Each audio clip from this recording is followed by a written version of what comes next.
Hello everyone, welcome to civil aspirant. दोस्तों, जैसा कि वीडियो का थंबनेल और टाइटल आपने पढ़ा है, इस वीडियो के अंदर हम एनसीईआरटी के रिगार्डिंग जानकारी लेंगे। जैसा कि मैंने आपको लिखा है 90 डे चैलेंज। कहने का अर्थ, इस वीडियो के अंदर मैं आपको मेथड बताऊंगा कि आपको एनसीईआरटी कैसे पढ़नी है ताकि आप एनसीईआरटी को 90 दिनों के अंदर पढ़ सकते हैं, 90 दिनों के अंदर एनसीईआरटी को फिनिश कर सकते हैं। क्योंकि एनसीईआरटी सब्जेक्ट के अगर इन बुकों को अगर आप काउंट करेंगे तो करीब ये 30 से 38 बुकों के आसपास से बुकें रहती हैं और इन सारे बुकों को पढ़ने में काफ़ी ज़्यादा टाइम लग जाता है। जब एक न्यू एस्पिरेंट तैयारी को शुरू करता है तो कई बार वो एनसीईआरटी के बीच में उलझ कर रह जाता है। कई बार वो काफ़ी सारे एनसीईआरटी को देखकर 6 से 7 महीने तक सिर्फ एनसीईआरटी को पढ़ते रह जाता है। तो ये काफ़ी ज़्यादा कन्फ्यूजन का विषय है कि इतने टाइम तक अगर हम एनसीईआरटी को पढ़ेंगे तो स्टैंडर्ड बुकों को कब पढ़ेंगे, और स्टैंडर्ड बुकों को इतना लेट पढ़ेंगे तो हम सिलेबस को फिनिश कब करेंगे। तो इसी सारे डाउट को हम सॉल्व करेंगे इस वीडियो में। मैं आपको एक ऐसे साइंटिफिक तरीका बताऊंगा, अगर आप उसको फॉलो करेंगे तो 100% श्योरिटी के साथ में मैं आपको कह सकता हूँ कि आप एनसीईआरटी को जितने टाइम में अभी पढ़ रहे हैं उससे कहीं कम टाइम में फिनिश कर पाएंगे। स्टार्ट हम जीरो से करेंगे। एक ऐसा एस्पिरेंट जो कि बिल्कुल कम जानकारी रखता है उसको भी इस वीडियो से हेल्प होगी। वीडियो को आगे बढ़ाएं उससे पहले हम देखेंगे किन किन हम बिंदुओं के ऊपर हम इस वीडियो के अंदर बात करेंगे। सबसे पहली बात, इंपॉर्टेंस ऑफ एनसीईआरटी। एनसीईआरटी को क्यों पढ़ना है, क्या ज़रूरत है एनसीईआरटी की, यूपीएससी के लिए इसकी क्या रिक्वायरमेंट रहती हैं। इसके बाद में हम बात करेंगे old versus new NCERT. Old NCERT पढ़े या फिर न्यू एनसीईआरटी पढ़े, काफ़ी ज़्यादा कन्फ्यूजन का विषय है। और इसके बाद में जो मैं आपको साइंटिफिक तरीका बता रहा हूँ उसके बारे में हम बात करेंगे, किस हिसाब से हमको इसको पढ़ना है, रीडिंग मेथड क्या रखनी है ताकि हम 90 डे के अंदर इस टॉपिक को फिनिश कर पाएंगे। जो मैंने आपको शुरुआत में बताया कि इंपॉर्टेंस ऑफ एनसीईआरटी, तो दोस्तों इसकी सीधा सा कारण एक यही है कि आप अगर किसी भी न्यू सब्जेक्ट को पढ़ रहे हैं तो आपको काफ़ी ज़्यादा कन्फ्यूजन का विषय रहता है और उसको समझने के लिए आपको बेसिक की रिक्वायरमेंट हमेशा रहती है। और एनसीईआरटी से बेहतर कोई भी बेसिक आपका कवर नहीं कर सकता है। और सेकंड थिंग एक ये भी है कि आप और बुकों के ऊपर रिलाई करेंगे, इससे बेटर एक गवर्नमेंट का ऑथेंटिक सोर्स जिसको पढ़ने के बाद में आपको इस विषय के ऊपर सोचने की ज़रूरत नहीं है क्या इसके अंदर जानकारी लिखी हुई वो सही है या गलत है। 100% रियल जानकारी इसके अंदर रहती है, तो आपको एक डाउट होता है वो आपका कवर हो जाता है। सेकंड थिंग, ये आपको बेसिक से देखने को मिलती हैं। क्लास 6 से लेकर अगर आप इसको पढ़ते हैं तो कोई भी स्टूडेंट जिसको ह्यूमैनिटी बैकग्राउंड का बिल्कुल नॉलेज नहीं है, जिसको आर्ट्स बैकग्राउंड का नॉलेज नहीं है, वो भी इसको आसानी से समझकर उस सब्जेक्ट को कवर कर सकता है। और जो स्टैंडर्ड बुक होती है उसको आप डायरेक्ट पढ़ेंगे तो आपको वो समझ में नहीं आएगी। इसके कारण आपको एनसीईआरटी की हमेशा रिक्वायरमेंट रहती है। इसके बाद में हम बात करेंगे ओल्ड वर्सेज न्यू एनसीईआरटी की। लेकिन उससे पहले एक छोटी सी जानकारी और ऐड करना चाहूँगा फ्री यूपीएससी की क्लासेस के रिगार्डिंग। अगर आप यूपीएससी के सीरियस एस्पिरेंट हैं तो इस जानकारी को पूरा सुनिएगा, डेफिनेटली आपको हेल्प होगी। दोस्तों, प्रेप लेटर एप्लीकेशन जो कि इंडिया का एक अमेजिंग प्लेटफॉर्म है जिसके ऊपर आपको फ्री यूपीएससी की क्लासेस देखने को मिल रही हैं, जिसके अंदर आपको इकोनॉमी की free classes Vivek Singh sir जो कि इंडिया के काफ़ी अच्छे टीचर है इकोनॉमी के लिए, उनसे आपको फ्री में इकोनॉमी पढ़ने को देखने को मिल रही हैं। यूपीएससी के ऑफलाइन कोचिंगों में काफ़ी ज़्यादा पॉपुलर टीचर है ये। अगर आप इनका कोई सेपरेटली सब्जेक्ट का कोर्स लेने जाएंगे तो वो काफ़ी ज़्यादा आपको महंगा पड़ेगा। इस समय अगर आपको ये फ्री में पढ़ने को मिल रही हैं तो आपको डेफिनेटली इसको यूज़ करना चाहिए, क्योंकि विवेक सिंह सर से पढ़ने का मतलब यही है कि आपकी इकोनॉमी के सारे कॉन्सेप्ट आपके कवर हो जाएंगे। ये क्लासेज आपको फ्री ऑफ कॉस्ट देखने को मिल रही हैं प्रेप लेटर एप्लीकेशन के ऊपर। यूज़ करने के लिए आप डिस्क्रिप्शन में जाइए, वहाँ पे आपको लिंक मिलेगी, जाके क्लिक कीजिए, डाउनलोड कीजिए और आप इकोनॉमी वाले सेक्शन में जाके अगर आप देखेंगे तो आपको कोड के लिए पूछा जाएगा और अगर आप वहाँ पे कोड डालेंगे CA99 तो आपके लिए ये क्लासेज बिल्कुल फ्री ऑफ कॉस्ट एक्टिव हो जाएगी। साथ में यहाँ पर आपको मॉडर्न इंडियन हिस्ट्री की अमंजा सर की क्लासेज भी देखने को मिल रही हैं। इन क्लासेस को देखकर भी आप आपके मॉडर्न इंडियन हिस्ट्री के सिलेबस को कवर कर सकते हैं। साथ में यहाँ पे बहुत सारी चीज़ें आपको फ्री में देखने को मिल रही हैं, लाइक एनसीईआरटी की समरी यहाँ पर देखने को मिल जाएगी, फ्री में नोट्स देखने को मिल जाएंगे, क्विजेज देखने को मिल जाएंगे, प्रीवियस ईयर के क्वेश्चंस देखने को मिल जाएंगे। तो एक ऐसा अमेजिंग प्लेटफॉर्म है जिसके माध्यम से न्यू एस्पिरेंट उसकी तैयारी को और भी ज़्यादा शानदार बना सकता है। तो जाइए और विजिट कीजिए। चलते वीडियो को कंटिन्यू करते हैं। जैसा कि मैंने बात की थी ओल्ड वर्सेज न्यू एनसीईआरटी की, कि ओल्ड एनसीईआरटी पढ़े या फिर न्यू एनसीईआरटी पढ़े, तो नो डाउट आपको सारे एनसीईआरटी न्यू ही पढ़नी है। न्यू एनसीईआरटी पढ़ेंगे तो आपको किसी और बुक को फॉलो करने की नीड नहीं रहेगी। फिर भी एक हिस्ट्री एक ऐसा सब्जेक्ट है जिसके अंदर जो एंशिएंट इंडिया का पोर्शन है, मॉडर्न इंडिया का मिडिवल इंडिया का पोर्शन है और मॉडर्न इंडिया का पोर्शन है, इन तीनों को कवर करने के लिए आपको थोड़ी गहरी समझ की ज़रूरत है और वो आपको ओल्ड एनसीईआरटी से काफ़ी अच्छी तरीके से कवर हो जाएगी। तो आप ओल्ड एनसीईआरटी को उसके लिए पढ़ सकते हैं। इसके लिए मैंने आपको एक डेडिकेटेड वीडियो बना के दे रखा है, आपको स्पेसिफिक रूप से मैंने आपको पूरी तुलना करके भी बता रखा है, तो उस वीडियो को आप देखिएगा, आपको डिटेल में समझ में आएगा। क्योंकि हमारे इस वीडियो का जो मेन टॉपिक है वो है रीडिंग मेथड, कि आपको कौन कौन सी बुकों को पढ़ना है और कैसे पढ़ना है। Second thing, old versus new के साथ में तमिलनाडु बोर्ड की बुकें भी रहती हैं। क्या तमिलनाडु बोर्ड की बुकों को पढ़ना जरूरी रहता है या नहीं रहता है, तो वो भी आपको उस वीडियो से देखने को मिल जाएगी जानकारी। तो हम चलते, जो हमारा वीडियो का मेन मुद्दा था कि एनसीईआरटी को पढ़ना कैसे है। तो सबसे पहली बात कि जो इसके अंदर जो मैंने आपको बेसिक पॉइंट बताया, पहले उनको हम अगर फिनिश करेंगे तो हमारी एनसीईआरटी काफ़ी ज़्यादा जल्दी फिनिश हो जाएगी। ज़्यादातर एस्पिरेंट क्या गलती करते हैं एनसीईआरटी को पढ़ने में, जिसके कारण वे उलझ के रह जाते हैं, उनकी सबसे बड़ी गलती होती है क्लास 6 से उठाना। किसी भी सब्जेक्ट को वे सोचते हैं कि उनको बिल्कुल नॉलेज नहीं है, और मुझे जहाँ तक पता है आपने अगर ग्रेजुएशन की है तो आप किसी भी चीज़ को आसानी से समझने की क्षमता रखते होंगे। स्टूडेंट ज़्यादातर क्या करता है, क्लास 6 की एनसीईआरटी को उठाएंगे। हम एक सब्जेक्ट के तौर पे देखेंगे, मैं आपको एग्जांपल के तौर पे बता रहा हूँ। हम देखेंगे एक सब्जेक्ट के तौर पे हम हिस्ट्री को उठाते हैं। कोई स्टूडेंट क्लास 6 की हिस्ट्री को उठाएगा, उसको पढ़ने की कोशिश करेगा, उसके बाद में वो क्लास 7 की हिस्ट्री को उठाएगा, क्लास 8 की हिस्ट्री को उठाएगा, और फिर 9th और 10th आपको वर्ल्ड हिस्ट्री की देखने को मिलेगी, फिर 11th और 12th की उठाएगा। दोस्तों, इस गणित को आप समझने की कोशिश कीजिएगा। क्लास 6 की जो फर्स्ट बुक है आपको देखने को मिल रही है, वो आपको एंशिएंट इंडिया की देखने को मिल रही है, और क्लास 12th की जो फर्स्ट बुक है वो भी आपको एंशिएंट इंडिया की देखने को मिल रही है। 12th में आपको 3 बुकें मिलेगी, एंशिएंट, मिडिवल और मॉडर्न। स्टूडेंट ज़्यादातर क्या करेगा, क्लास 6 की बुक को पढ़ेगा। उसको पढ़ने में वो कम से कम एक बुक को पढ़ने में, जब एस्पिरेंट न्यू नहीं होता है तो उसको कम से कम 3 से 4 दिन, मैक्सिमम 5-6 दिन भी लग सकते हैं, क्योंकि वो पहली बार पढ़ रहा है। और वही बुक आप जब 12th की पढ़ोगे तो आपको उससे ज़्यादा डबल टाइम लगेगा, करीब 7-8 दिन लग जाएंगे एक बुक को पढ़ने में। अब इसमें टाइम वेस्ट कहाँ पे हो रहा है? आप अगर इन दोनों बुकों को पढ़ेंगे तो आप पाएंगे कि जो क्लास 6 में जितना आपको डाटा देखने को मिल रहा है, वो डाटा आपको क्लास 12th में भी देखने को मिल रहा है। साथ में आपको कुछ एक्स्ट्रा जानकारी देखने को मिल रही है। कहने का अर्थ ये होगा कि जितना टाइम आपने 6 में दिया उतना का उतना टाइम आप और 12th को पढ़ते वक्त भी दे रहे हैं। तो आपकी डबल मेहनत लग रही है, आपकी डबल वैल्यू वहाँ पे वेस्ट हो रही है। इस तरीक़ों को अगर आप ऐसे करेंगे कि लाइक अगर आपको एंशिएंट इंडिया पढ़नी है तो आप क्लास 12th की एनसीईआरटी को उठाइए, एंशिएंट इंडिया को वहाँ से आप कंप्लीट पढ़िए। उसको पढ़ने के बाद में क्लास 6 के ऊपर आइए, जो आपको एंशिएंट इंडिया की बुक दे रखी है उसको पढ़िए। आप पाएंगे क्लास 12th की बुक को पढ़ने में अगर आपको 5 दिन लगे हैं तो आप क्लास 6 की बुक को 1 दिन से भी कम टाइम में पढ़ लेंगे, क्योंकि आपको लगेगा कि ये सारी जानकारी जो मैंने 12th में पढ़ी है ये तो वही जानकारी जो आपने पढ़ रखी है, इसको पढ़ने में आपको ज़्यादा टाइम नहीं लगेगा।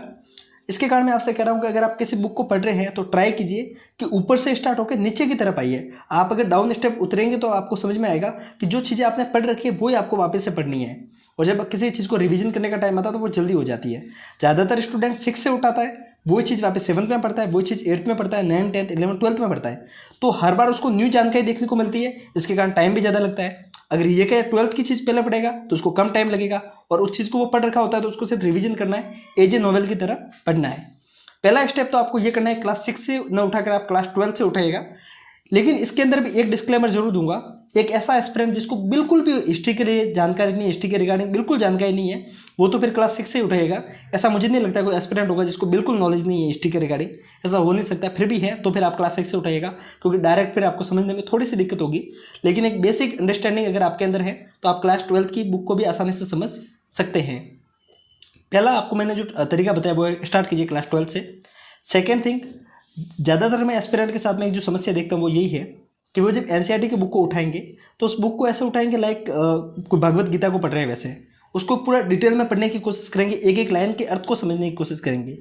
आपको एनसीईआरटी को सबसे पहले जब आप पढ़ेंगे तो उसको एक नॉवेल की तरह पढ़ना है। उस बुक को आप ऐसे पढ़ेंगे जैसे कि इससे आपको कुछ नोट्स नहीं बनाने हैं, जितना समझ में आ रहा है उतना ही समझना है। उस बुक को नॉवेल की तरह पढ़ डालिए, उससे आपको टाइम कम लगेगा। और याद रखिएगा कि आपको पहले रीडिंग के अंदर ना तो हाईलाइट करना है, ना ही आपको कोई नोट्स बनाने हैं, अदरवाइज आपको फर्स्ट रीडिंग में काफ़ी ज़्यादा टाइम लगेगा। और आप पाएंगे कि पहले रीडिंग में अगर आप हाईलाइट करेंगे तो आपकी पूरी बुक हाईलाइट हो जाएगी, रंग बिरंगी बुक बन जाएगी, क्योंकि आपको फर्स्ट टाइम में हर चीज़ इंपॉर्टेंट लगेगी। तो आप ट्राई कीजिए कि सबसे पहले किसी बुक को उठाइए तो उसको नॉवेल की तरह पढ़िए, लाइक कहानी की तरह पढ़िए। पूरी बुक को पढ़ने में आपको मुश्किल से काफ़ी कम टाइम लगेगा। पूरी बुक को अगर आप नॉवेल की तरह पढ़ेंगे तो आपको पढ़ने में टाइम, अगर आपकी स्पीड अच्छी है तो काफ़ी कम टाइम में आप उसको फिनिश कर देंगे। अब आप ट्राई कीजिए कि जब आपने फर्स्ट टाइम पढ़ लिया तब आप उसको वापस से उठाइए, उसी चैप्टर से जहाँ से आपने स्टार्ट किया था तो उठाइए, और आप देखेंगे कि जिस चीज़ को आपने नॉवेल की तरह पढ़ा था उसमें से काफ़ी चीज़ें आपको याद है। और अब आप जब पढ़ेंगे तो आपको टाइम कम लगेगा। कारण ये है कि आपने नॉवेल की तरह पढ़ रखी है। और अब आप हो सके तो हाईलाइटर का यूज़ कीजिए, और हो सके तो नोट्स बनाने शुरू कीजिए। और अगर आप उनके नोट्स या फिर हाईलाइट करेंगे तो आपको लगेगा कि जो इंपॉर्टेंट थिंग थी वो आपने सारे हाईलाइट कर दिए, और काफ़ी कम टाइम में वही बुक आपकी कवर हो जाएगी। इन दोनों प्रोसेस करने में आपको कम टाइम लगेगा। बाकायदा अगर आप फर्स्ट टाइम इस चीज़ को सीरियस होकर पढ़ेंगे तो इस चीज़ को आप प्रैक्टिकल करके देखिएगा। मैंने इस चीज़ को प्रैक्टिकल किया, इसी कारण मैं आपको बता रहा हूँ। और जब आप सेकंड टाइम उस चीज़ को हाईलाइट करें, तो जब आप हाईलाइट करने के बाद में उस बुक को वापस से पढ़ना शुरू कीजिए। लेकिन आप इस समय जब आप पढ़ेंगे तो आपने जो हाईलाइट किया सिर्फ आप उसी को ही पढ़ेंगे, ताकि आपकी 3 टाइम में स्टडी हो जाएगी और वो भी काफ़ी तरीके से, और आपको कोई भी डाउट नहीं रहेगा। सो इस मेथड को आप फॉलो कीजिएगा, आपको काफ़ी ज़्यादा हेल्प होगी। एंड जैसा कि मैंने यहाँ पे लिखा है, note try to make notes in first study. शुरुआत की जो स्टडी है उसको मतलब उस समय आप नोट्स बनाने की कोशिश मत कीजिएगा, और हो सके तो नोट्स को आप बनाने की ज़्यादा रिक्वायरमेंट रहेगी भी नहीं, क्योंकि अगर आप एनसीईआरटी को हाईलाइट भी कर लेंगे तो आपका काम हो जाएगा। और फिर भी अगर आपको रिक्वायरमेंट है तो आप बनेगा, वो आपके ऊपर डिपेंड करता है कि आपको कितना ज़्यादा डाउट रह रहे हैं। बाकी इसमें लिखा है यूज हाईलाइटर, आप सेकंड स्टडी में हाईलाइट का उपयोग कीजिएगा। और एक और बात कि जो एनसीईआरटी की जो सभी बुकें हैं वो आपके लिए इंपॉर्टेंट नहीं हैं। ये बात मैंने आपको लिखी है, आपको शायद थोड़े से पढ़ने में ऐसी लगी होगी कि सभी लोग बोलते हैं कि सारे एनसीईआरटी पढ़ने, मैंने ये बात क्यों बोली। दोस्तों, अगर आप पॉलिटी के लिए एनसीईआरटी को पढ़ेंगे, क्लास 6 क्लास 7 के एनसीईआरटी को पढ़ेंगे, मुझे नहीं लगता कि उनकी इतनी ज़्यादा रिक्वायरमेंट है यूपीएससी एस्पिरेंट के लिए। वहाँ पे किसी एक छोटी सी चीज़ को, अगर फंडामेंटल राइट को है तो उसको भी समझाने के लिए एक पूरा चैप्टर बना के दे रखा है, जो कि हर व्यक्ति को काफ़ी बेसिकली समझ में आया हुआ होता है। ये चीज़ आपको कैसे समझ में आएगी? आप क्लास 12 की एनसीईआरटी को पढ़िए, क्लास 11 की एनसीईआरटी को पढ़िए, उसके बाद में जो छोटी छोटी बुकें हैं उनको एक बार आप नज़र से घुमाइए, आपको समझ में आएगा कि ये उतनी इंपॉर्टेंट नहीं है जितनी हम समझ रहे हैं। और ये आपको तभी समझ में आएगा जब आप क्लास 12 की पहले पढ़ेंगे और 6 के बाद में पढ़ेंगे। अदरवाइज आप 6 में भी उतना टाइम देंगे, 7 में भी उतना टाइम देंगे, तो यहाँ पर आपका काफ़ी ज़्यादा टाइम वेस्ट हो जाएगा। अब आप जो गलतियाँ करते हैं वो आपको जो नहीं करनी है वो आप देखिए। सबसे पहली गलती कि पहले स्टडी में आपको नोट्स नहीं बनाने हैं, जो कि मैंने आपको पहले बता दिया।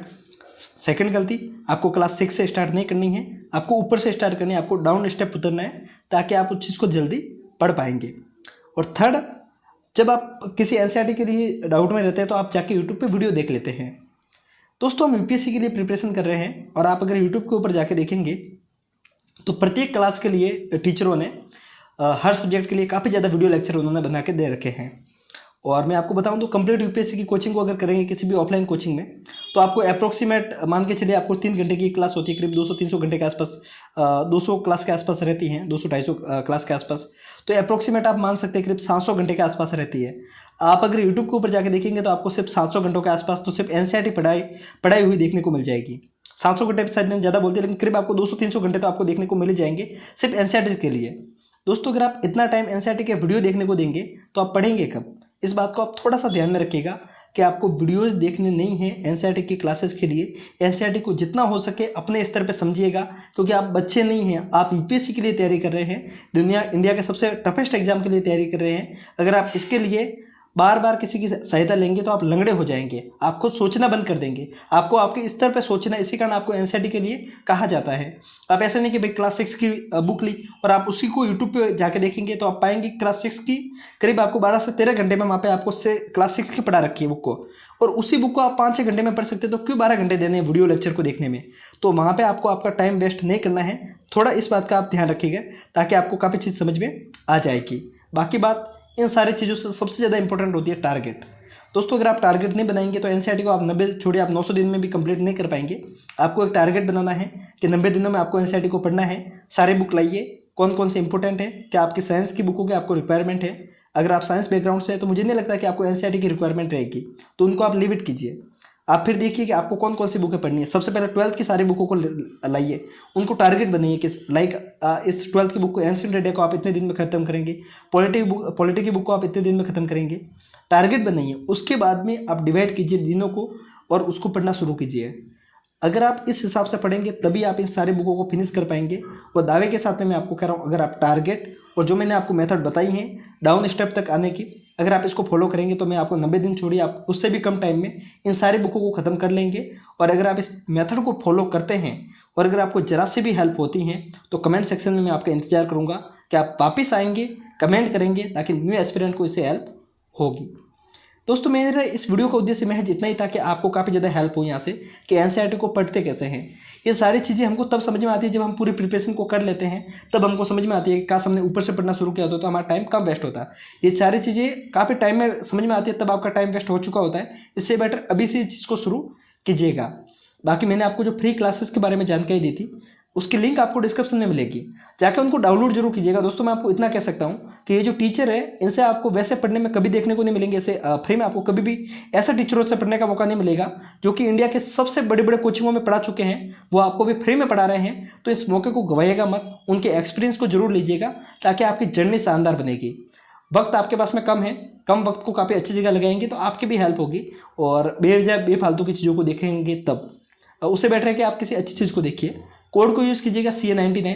बाकी एनसीईआरटी की अगर आपको समरी के रिगार्डिंग कोई डाउट आ रहा है कि एनसीईआरटी को रिवाइज कैसे करें, तो इस एप्लीकेशन पे आपको एनसीईआरटी की कमाल की समरी देखने को मिल जाएगी, तो वहाँ से आप उसको भी डाउनलोड कीजिएगा ताकि आपको काफ़ी ज़्यादा हेल्प हो जाएगी रिवाइज करने में। बाकी अगर आपको कोई डाउट है तो आपको नीचे हमारे इंस्टाग्राम अकाउंट की ID मिलेगी, उस पर जाके आप हमको फॉलो कर सकते हैं। आप हमसे सवाल भी कर सकते हैं, हम आपको रिप्लाई देने की कोशिश करेंगे अगर आपका सवाल वैलिड है तो। सेकेंड थिंग, हमारा जो टेलीग्राम चैनल है नीचे, उसकी लिंक आपको डिस्क्रिप्शन में देखने को मिल जाएगी, उसको जाके फॉलो कीजिएगा क्योंकि वहाँ पे आपको बहुत सारे नोट्स देखने को मिलेंगे फ्री में। बाकी इन बुकों को अगर आपको बाय करना है तो नीचे मैं आपको बुक शॉप वाले के नंबर दूंगा, उसके ऊपर कॉल करके आप बुकों को भी बाय कर सकते हैं। सो दोस्तों मुझे लगता है कि वीडियो बनाने का उद्देश्य खत्म होता है यहीं पे। ऐसे ही इन्फॉर्मेटिव वीडियो के साथ में आपकी और मेरी दोबारा इसी प्लेटफॉर्म पर मुलाकात होगी। तब तक के लिए हंसते रहिए, मुस्कुराते रहिए, साथ साथ में पढ़ते भी रहिए। फिर मिलते हैं, तब तक के लिए जय हिंद।